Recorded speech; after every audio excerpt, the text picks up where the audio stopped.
Syekh Abdul Qadir lagi bareng sama murid-muridnya dicegat. Wahai Syekh Abdul Qadir, saya mau tanya. Iya, apa?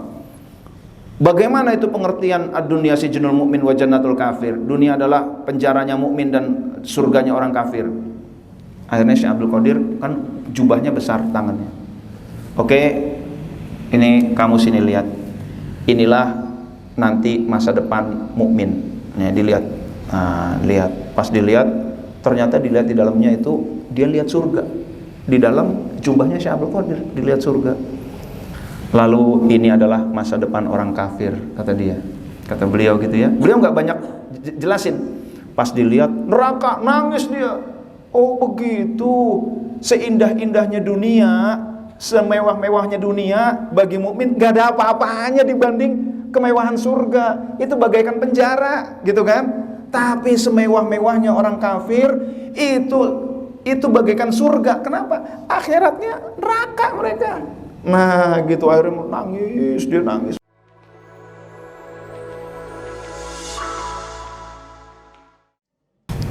Hadirin dan hadirat yang dimuliakan oleh Allah Subhanahu wa taala, hikmah yang ke-24 ini berbicara tentang perjuangan kita di dalam hidup.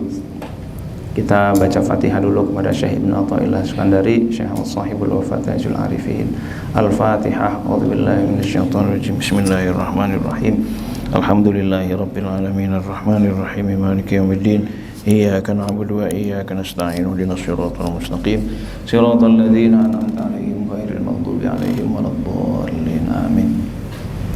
Hadirin dan hadirat yang dimuliakan oleh Allah, hikmahnya bunyinya adalah la tastaghrib wuqu'al aqdar ma dumta fi hadhihi ad-dar fa innaha ma abrazat illa ma huwa mustahiqqun wasfuha wa wajibun na'tuha.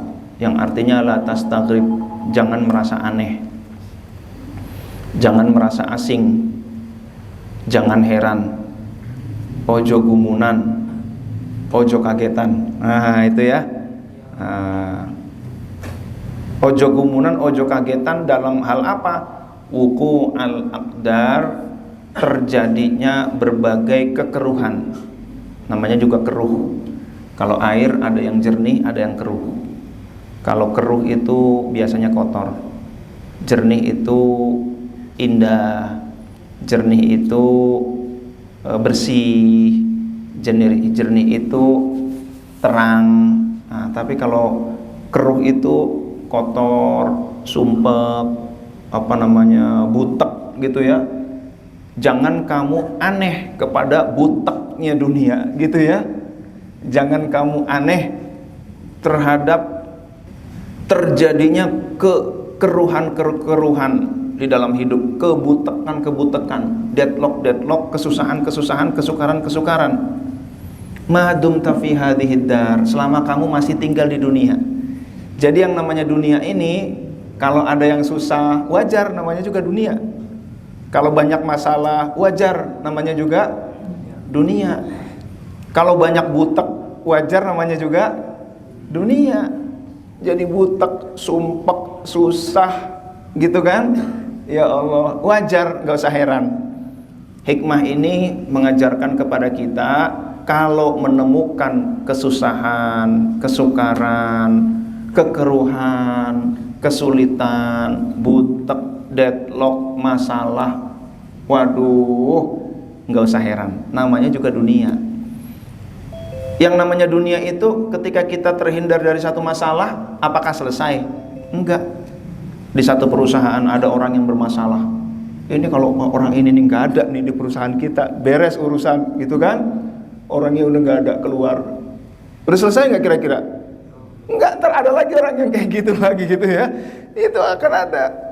Jadi masalah di mana? Pokoknya masalah ada aja. Memang kita ini hidup untuk menghadapi masalah. Nah itu. Jadi kalau nggak ingin menghadapi masalah, jangan hidup. Namanya juga hidup di dunia. Kata ini Syekh Ibnu Athaillah. Jadi kalau ada masalah, kesusahan, ya udah, namanya juga hidup. Memang dirancang untuk menghadapi berbagai kesusahan, gitu. Kalau pengen hidup di dunia nggak ada susahnya, ya jangan di dunia, surga, gitu. Nah, jadi jangan aneh Kalau mendapatkan kesulitan dalam hidup, biasa aja gitu, biasa aja.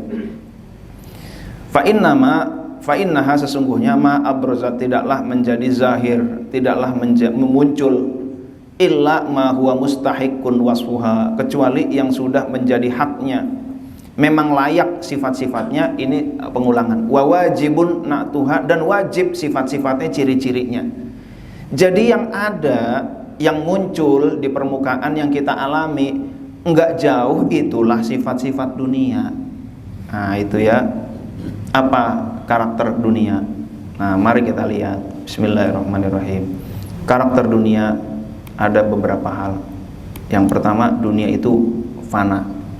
Fana itu hilang, hancur, musnah. Seandainya ada kenikmatan, kenikmatan itu akan musnah. Kita dapat kekasih, dapat istri solehah, musnah nggak dia? Musnah. Maka pandanglah istri kita. Pandang istri kita, dalam hati kita berkata, wahai istriku, kita pasti akan berpisah. Entah engkau meninggalkan aku atau aku meninggalkan kamu. Itu ya. Mumpung istri kita masih ada, berbuat baiklah kepada istri kita. Mumpung masih ada. Ibu-ibu juga gitu ya Bu ya. Pandang suami ibu, itu bakal berpisah kita. Itulah dunia. Jadi secinta-cintanya kita bakal meninggalkan itu semua. Nah itu. Jadi siap-siap meninggalkan anak-anak kita. Lihat anak kita. Sambil lihat, kita berkata dalam hati, ya Allah, ini anak kita pasti berpisah. Itulah dunia. Seneng-senengnya kita pasti berpisah. Itu. Lalu anak kita, ya Allah, ini anak kita udah mulai gede, suatu saat akan berpisah. Kalau saya meninggalkan dia, dia meninggalkan saya. Maka mumpung masih bersama, berbuatlah sebaik-baiknya. Itu. Jadi kepada istri kita, berbuatlah sebaik-baiknya. Kalau ada salah-salah, maafin, mumpung masih bersama. Itulah sifat dunia. Nggak bisa kita selamanya sehidup semati gitu ya, nggak bisa. Tetap aja hidup mah hidup, mati sendiri-sendiri gitu kan. Ada tuh di mana di India. Jadi kalau betul-betul sehidup semati, ya suaminya meninggal, istrinya ikut dikubur gitu kan. Itu bukan dunia, itu dia mencoba mengingkari kenyataan dunia. Dunia itu harus fana. Itu senikmat-nikmatnya sesuatu pasti ada hilangnya, ada musnahnya. Secinta-cintanya terhadap seseorang atau sesuatu pasti ada fananya. Nah itu ya. Maka dunia itu disebut si fana. Itu ya. Coba mencoba lagi. Nah itu. Kau menggoda. Nah itu. Tak pernah putus asa. Teng teng teng teng teng. Oh si fana. Dunia itu disebut oleh Bang Haji Roma Irama si fana. Memang karakternya begitu. Pasti akan musnah. Beda kalau kita sudah bersatu di surga. Nah itu ya. Itu tidak ada yang memisahkan kita. Nah itu. Selama di dunia siap-siap. Itulah dunia. Jadi Bapak Ibu hadirin dan hadirat yang dimuliakan oleh Allah, itu juga akan membuat kita membuat kekeruhan, membuat masalah, membuat kesumpekan, membuat kebutekan. Nah itu. Maka Syekh Ibnu Athaillah siap-siap. Kamu makhluk-makhluk dunia, orang-orang yang sedang hidup di dunia, jangan berharap nggak punya masalah. Orang yang nggak punya masalah, dialah orang bermasalah, gitu ya. Ya, orang yang nggak punya masalah, dia justru orang yang bermasalah. Siapa itu? Orang gila merasa nggak punya masalah dia, gitu kan? Mau telanjang terserah, kelihatan kemaluan terserah, nggak ada masalah. Terjun dari atas nggak masalah, mencuri di warung padang warteg nggak masalah. Dialah orang yang bermasalah. Jadi selama kita hidup di dunia menghadapi masalah satu hilang, ntar akan ada lagi. Lihat aja deh, nggak hilang deh masalah itu. Masalah rumah tangga begitu. Maka kita diminta untuk siap-siap. Are you ready? Itu ya. Get ready.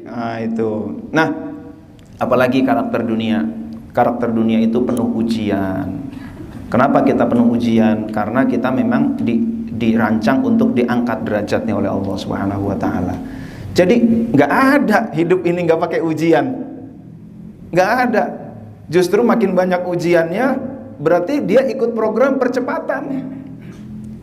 Ada yang final testnya mid semesternya 1 tahun sekali, atau mid semesternya 1 tahun 2 kali lah gitu ya.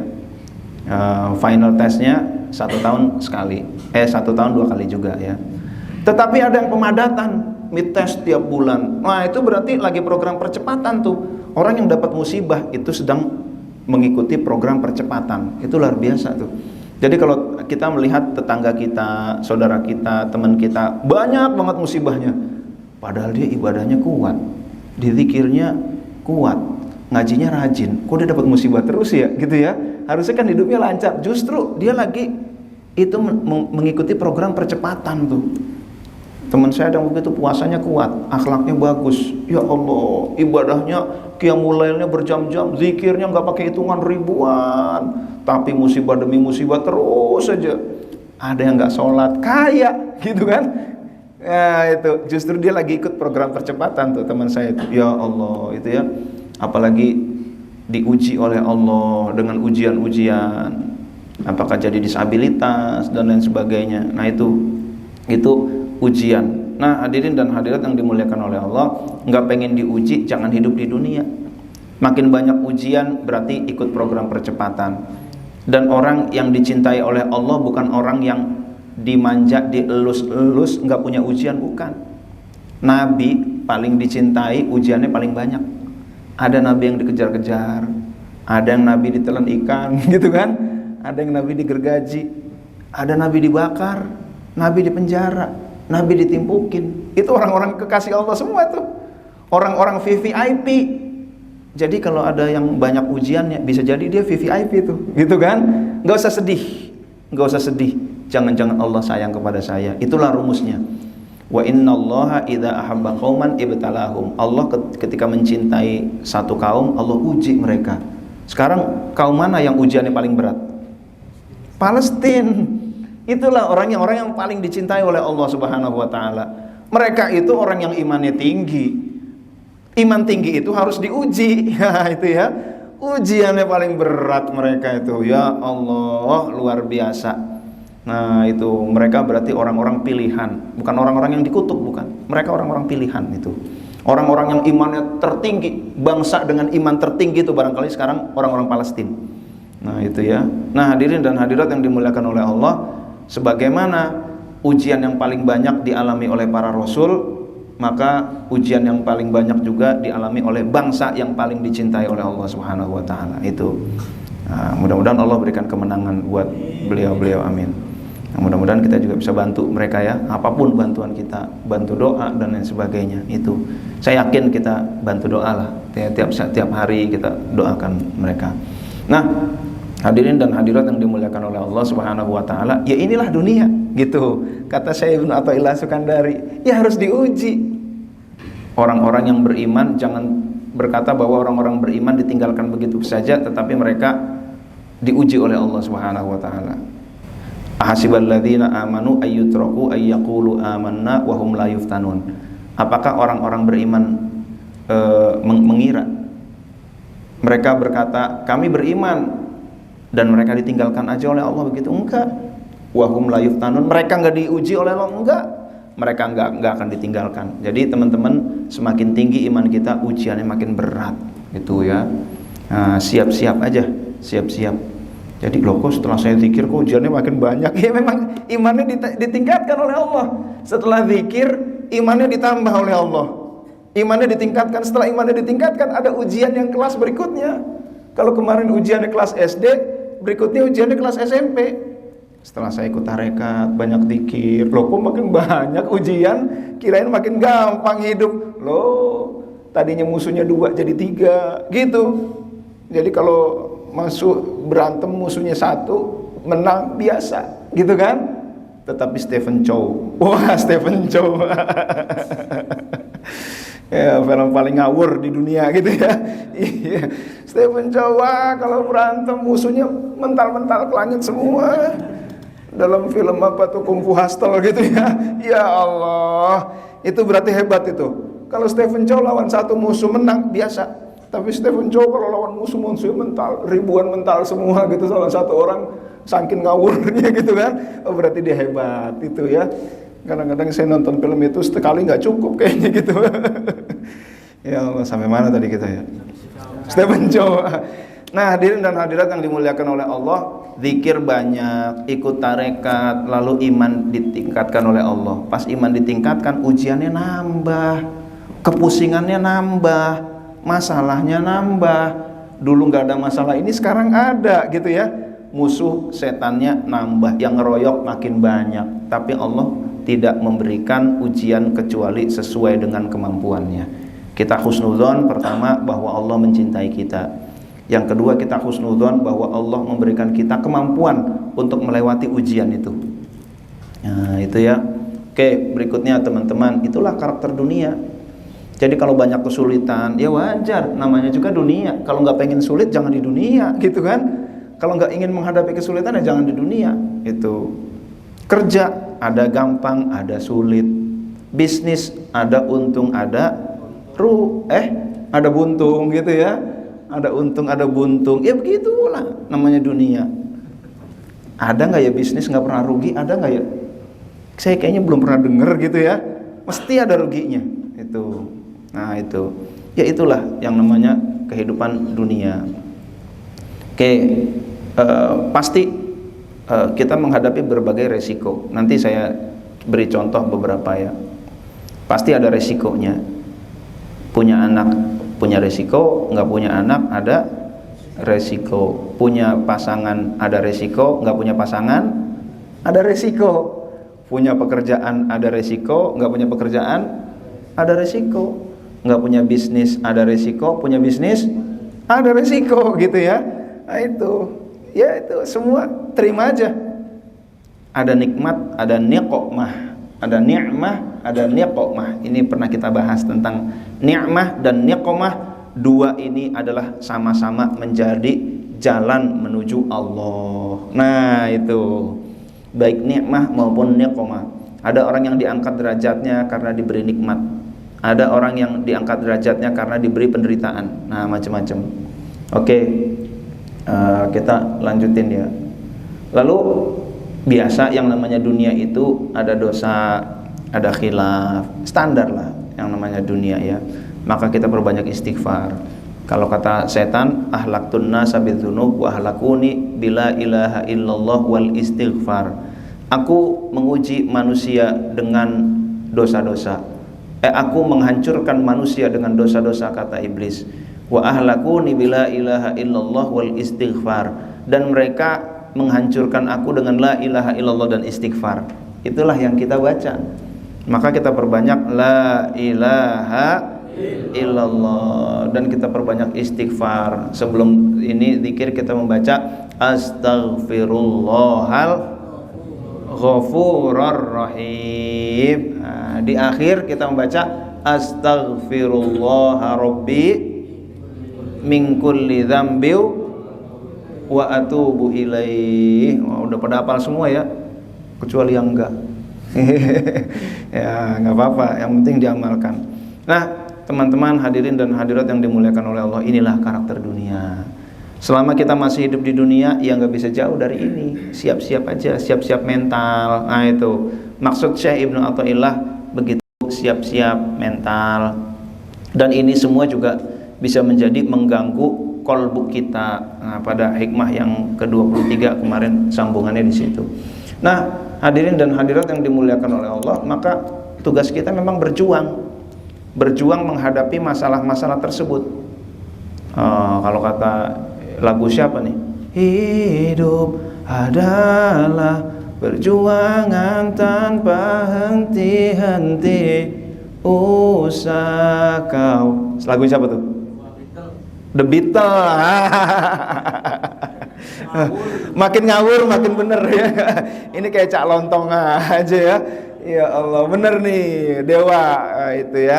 Dewa 19. Nah, jadi hidup adalah perjuangan tanpa henti-henti. Memang terus begitu.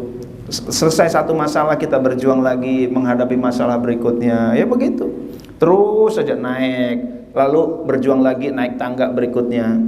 Saya barusan alhamdulillah ziarah Wali Songo tuh. Jadi lebaran silaturahim mertua, silaturahim keluarga, malam berangkat ziarah Wali Songo. Nah, itu ingat ini Sunan Muria.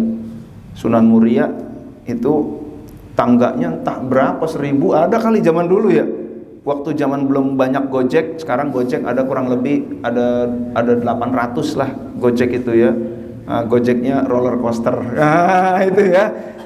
Itu siap-siap gitu ya. Kalau mau ngevlog pakai Gojek itu sambil naik Gojek boleh tuh. Insya Allah handphonenya jatuh. Ya Allah, wah luar biasa dah. Saya bilang, Mas pelan-pelan Mas, ya nggak bisa dia, pelan-pelan mundur gitu ya. Harus kenceng sambil belok jalan kecil gitu kan. Ya Allah luar biasa dah. Pinggir jurang lagi ya, melipir dikit ya jatuh gitu ya. Saat itulah ada seorang suami berkata kepada istrinya, suami itu saya. Kali ini saya bolehkan kamu memeluk laki-laki lain gitu ya. Ya Allah, nggak apa-apa dah, sekali-kali daripada nyawa, nggak apa-apa dah meluk laki-laki lain gitu ya. Ya Bun, kali ini aku bolehin Bun. Ya Allah, ya kalau nggak meluk minimal pegangan belakang lah gitu kan. Itu tangga Sunan Muria. Ya Allah, 1000 kali zaman dulu tuh saya, waktu zaman belum ada Gojek, terus naik. Kayak itulah hidup kita begitu tuh.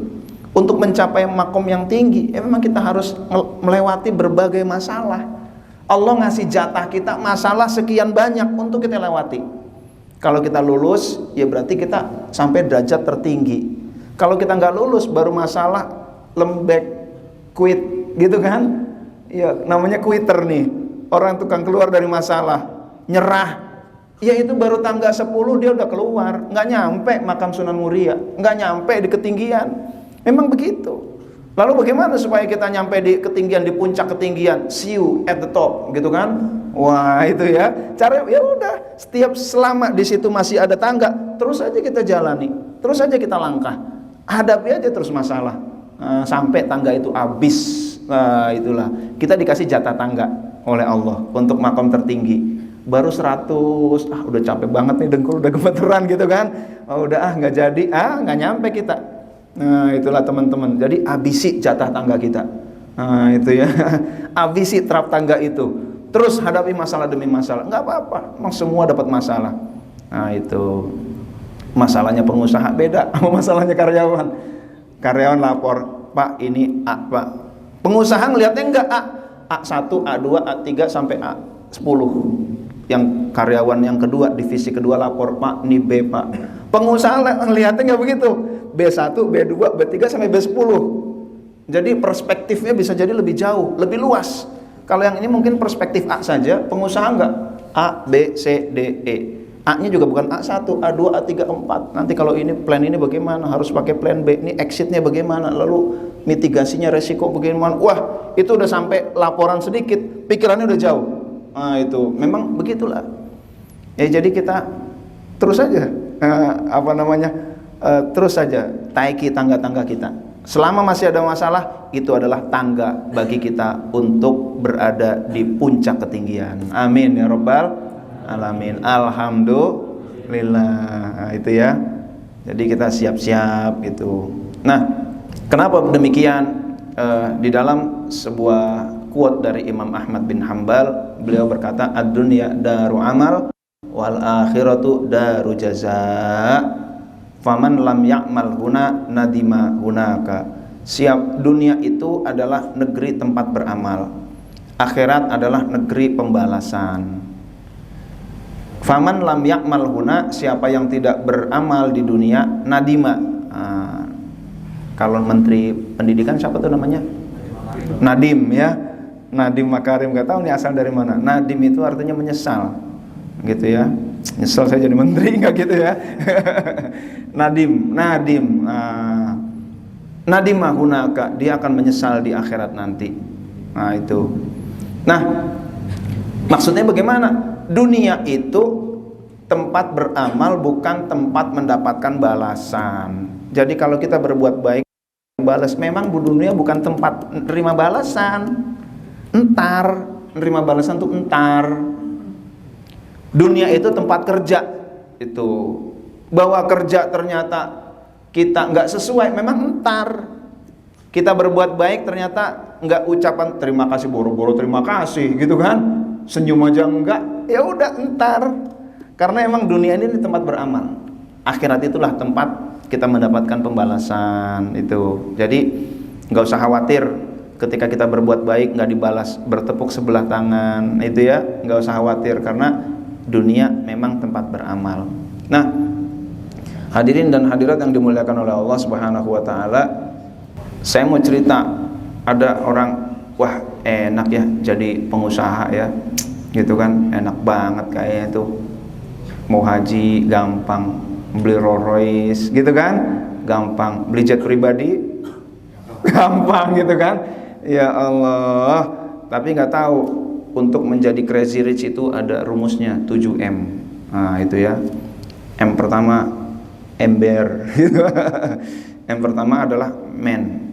Nah, jadi dia harus mengorganisir banyak orang, nggak bisa sendirian.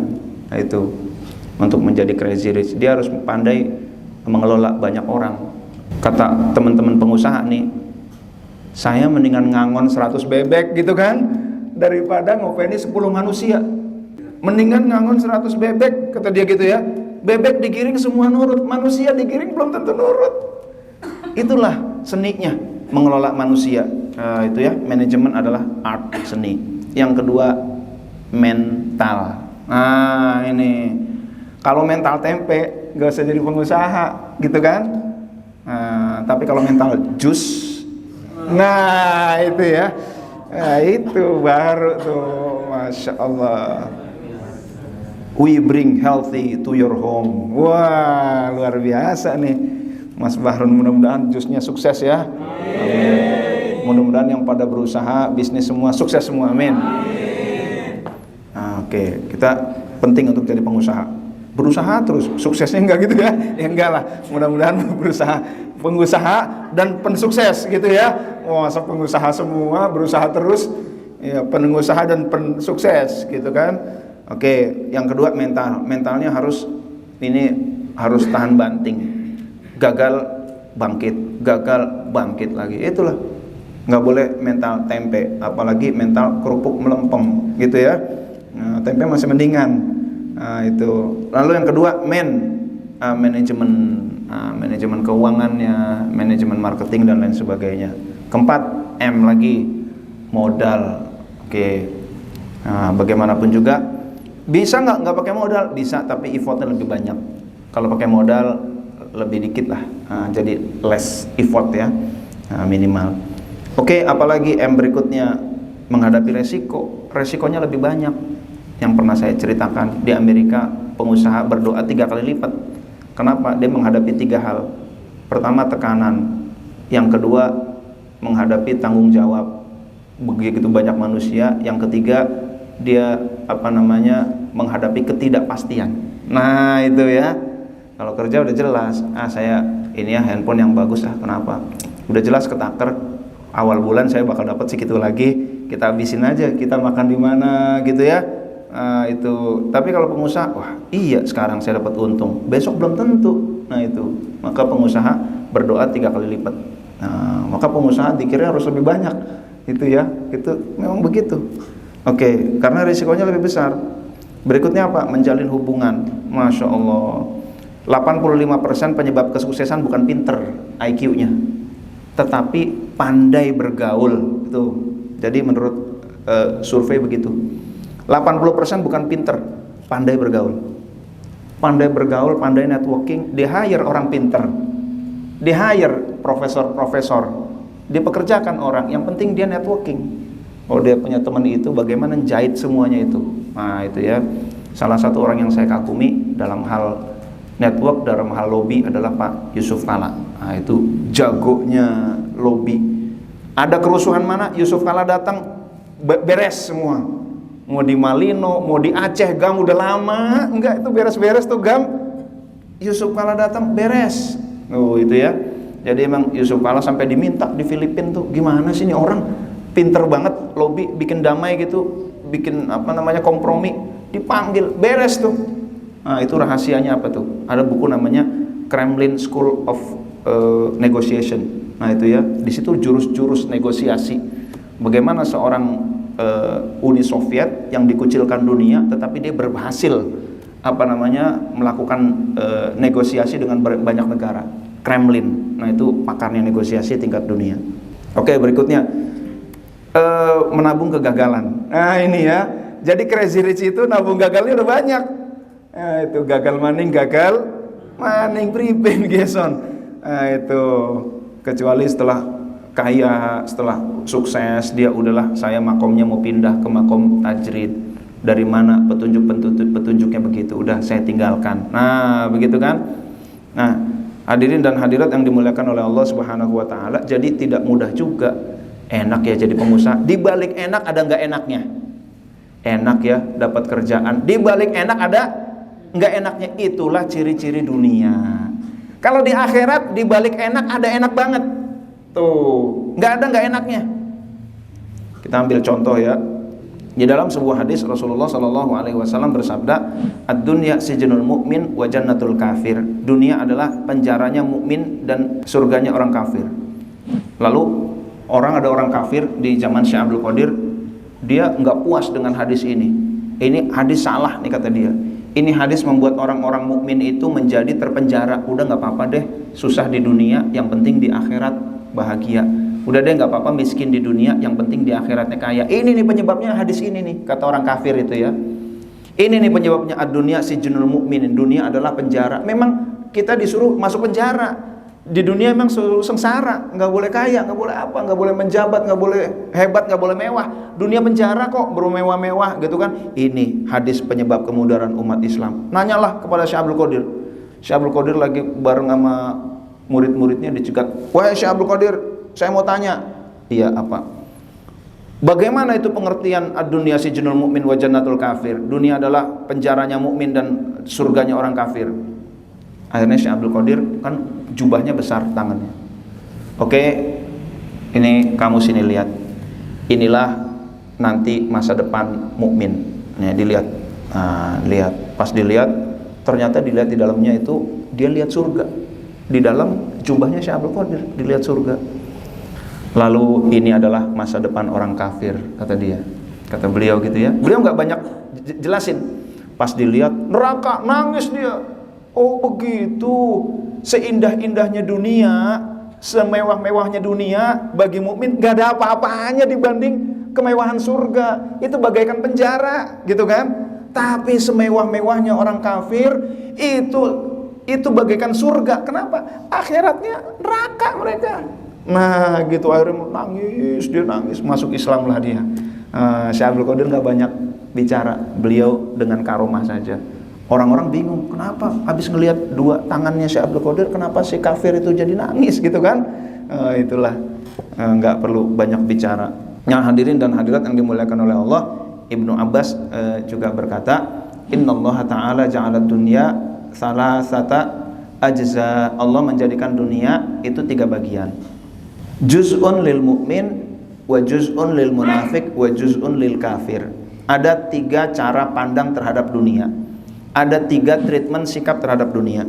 Juz'un lil mu'min, 1 bagian untuk mukmin, 1 bagian munafik. Maksudnya 1 cara pandang, perspektif, lalu perspektif kafir. Lalu fal mu'min yatazawwadu. Inilah cara mukmin menyikapi dunia. Mukmin dia menjadikan dunia sebagai bekal. Tuh. Sebagai umpan. Nah, itu.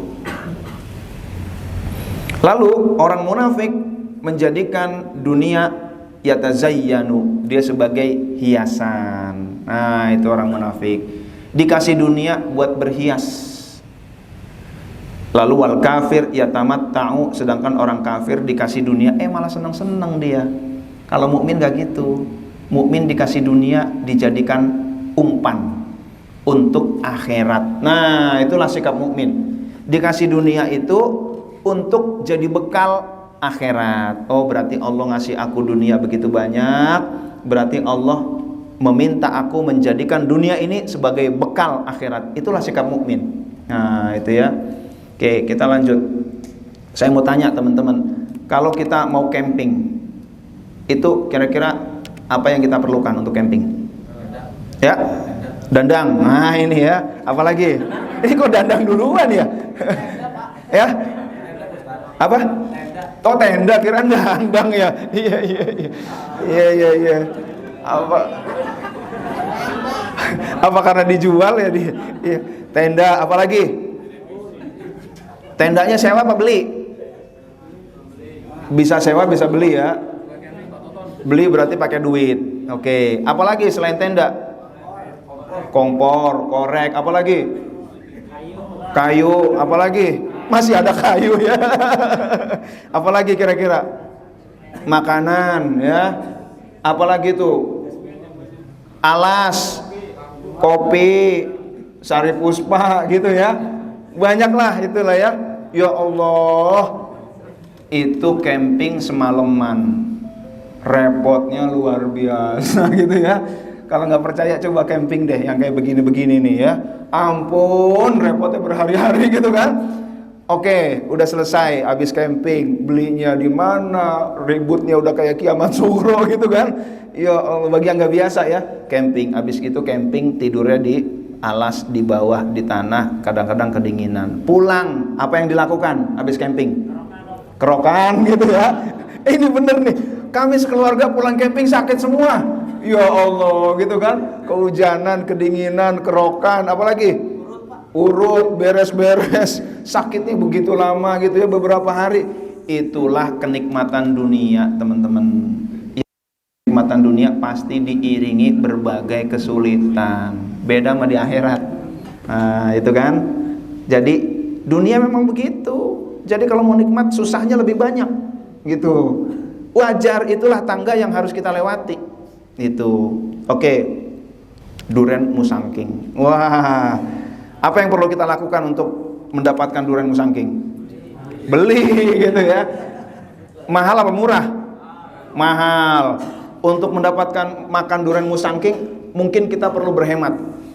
Makan yang tadinya rendang jadi tempe, gitu kan? Ya sekedar pecel Madiun gitu kan, ada rempeyek gitu, padahal biasanya rendang. Selama sebulan kita berhemat, tadinya habis makan minum jus gitu kan, nggak jadi minum jus, kenapa? Nabung buat musangking gitu kan.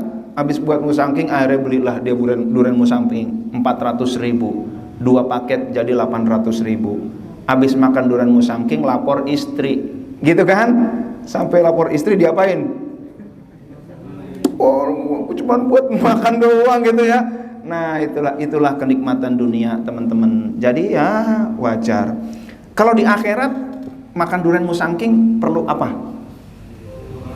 Minta doang. Nih, pernah nih, itu ya.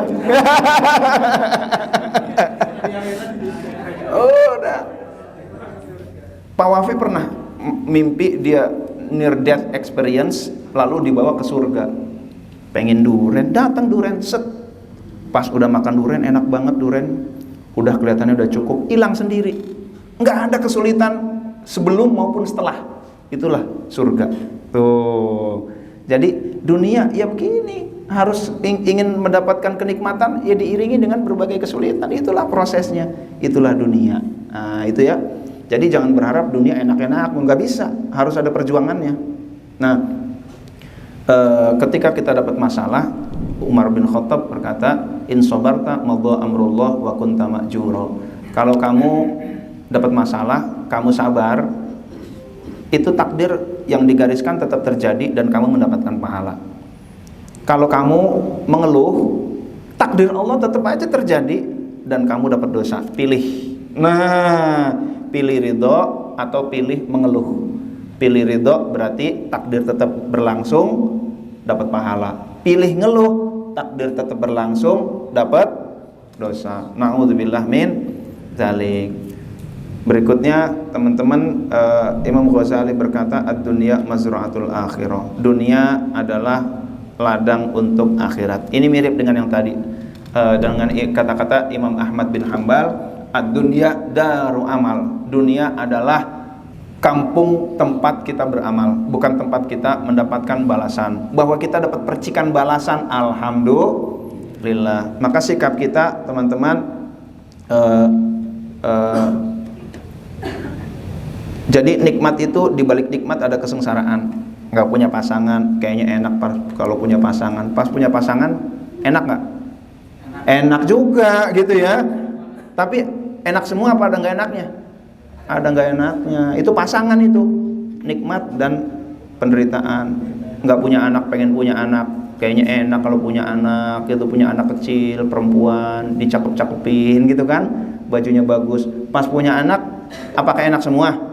Enggak, digangguin, direpotin, ya Allah. Itu ya, jadi sepasang itu memang. Punya pekerjaan begitu, nggak punya pekerjaan kayaknya enak, punya pekerjaan giliran kerja pusing gitu ya. 13P, apa tuh? Pergi, pagi, pulang, petang, belum penghasilan itu ntar. Pinggang, pegal, pantat panas, pala pusing, penghasilan pas-pasan. Nah, kerja enak jadi pengusaha. Yang 3 terakhir nggak ada. Oh jangan salah, pergi pagi, pulang petang, pantat panas, pinggang pegel, pala pusing, pemerasan, pajak, penjara. Ya Allah, ini lebih ngeri loh. Sekedar pendapatan pas-pasan kecil, ya Allah, totonya 271 triliun gitu kan. Ya Allah, ini 3P yang terakhir ini ngeri loh pengusaha. Jadi kalau pendapatan pas-pasan ya paling cuma pas. Pemerasan, ya Allah, ini ya luar biasa. Ya Allah itu. Oke deh, jadi sama-sama susah sebenarnya gitu ya. Tapi ada enaknya juga sih gitu kan. Alhamdulillah. Pokoknya tugas kita bersyukur aja. Lalu jabatan juga begitu. Kirain dapat jabatan udah selesai, ternyata dapat jabatan. Aduh, itu P3 terakhir itu tuh. Itu ya. Itu yang paling berat, itu yang paling makan energi. Lalu bisnis ya begitu tadi. P13-nya beda-beda. Sama 13 juga gitu kan. Jadi intinya Bapak Ibu teman-teman semua, ada 2 senjata menghadapi kenyataan dunia. Rasulullah bersabda, ajaban li amril mu'min, ajib orang mukmin itu. Kenapa? Ketika ditimpa kenikmatan dia bersyukur. Nah itu ya, senjatanya 2 ini nih. Dan ketika ditimpa keburukan dia bersabar. Itulah ciri mukmin. Nah ini semua adalah tangga. Tangga itu nggak enak. Tangga ada yang enak, dikasih kekayaan, itu tangga juga untuk menuju Allah. Nah hadirin dan hadirat yang dimuliakan oleh Allah Subhanahu wa ta'ala, intinya bahwa 2 hal yang perlu kita lakukan. Yang pertama, tingkatkan rasa syukur. Yang kedua, sabar. Lalu ternyata Nabi Musa bertanya kepada Allah, ya Allah, kaifa ashkur, bagaimana aku bersyukur kepada Engkau ya Allah. Allah menjawab. Nah ini tips nih, bagaimana agar kita jadi pandai bersyukur. Allah menjawab kepada Nabi Musa, idza dzakartani syakartani, kalau kamu zikir kepadaku pasti kamu bersyukur. Tuh, ternyata kuncinya ada zikir. Kuncinya ada di zikir. Maka zikir ini harus diperbanyak biar syukurnya meningkat. Nah, orang biasanya kalau zikirnya banyak, dia pandai bersyukur. Itu korelasi positif gitu ya, korelasi positif. Yang kedua adalah kesabaran. Sabar, dia orang baru akan sabar, baru sabarnya betul-betul kalau dia sudah betul-betul dekat dengan Allah, merasa dipantau oleh Allah, kacamatanya sudah kacamata hakiki. Kacamatanya bukan kacamata syariat, tetapi kacamata hakikat. Yang dia lihat bukan musibahnya, tetapi Allah yang mencintai kita, memberikan tangga agar kita makomnya tinggi. Nah itulah hadirin dan hadirat yang dimuliakan oleh Allah Subhanahu wa ta'ala. Terakhir, quote of the day, masalah yang melekat jangan membuat kita penat. Jadikan masalah sebagai alat agar kepadanya semakin mendekat. Kalau kolbu ingin terhindar dari karat, teruslah kepadanya kita merapat. Tiada yang lebih cepat dan tepat kecuali hanya dengan bertarekat. Jadikan zikir jahri kita kuat, jadikan kolbu kita selalu ingat. Amin ya rabbal alamin. Demikian kurang lebihnya mohon maaf. dan terima kasih, mudah-mudahan Allah berikan kita taufik dan hidayah sehingga kita dapat bersabar dan bersyukur kepada Allah Subhanahu wa taala. Wallahul muwaffiq ila aqwamit thoriq. Wassalamualaikum warahmatullahi wabarakatuh.